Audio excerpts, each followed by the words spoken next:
এই সেই ভাইরাল ওয়াজ আসলে শুনলে কিন্তু কলিজা একবারে ছাড়খার হইয়া যায়। আসলে আমরা একবার শুনি, এমন ভালো লাগলে শেয়ার করি। গরিব হয়ে গেলে ভালোবাসা থাকে না, অসুস্থ হয়ে গেলে ভালোবাসা থাকে না।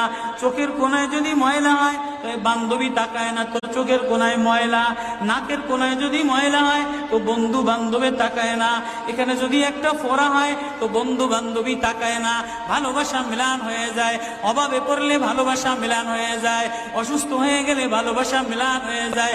আল্লাহ বলে, আমার কোনো অসুস্থ, আমার কোনো অসহায় গোলাম জামা ময়লা হয়ে গেছে, চাদর ময়লা হয়ে গেছে, হাসপাতালের কোনায়, হাসপাতালের ফ্লোরের মধ্যে পড়া, গার মধ্যে ঘা দিয়া ভরা, লিভার নষ্ট হয়ে গেছে, দুর্বল হয়ে গেছে।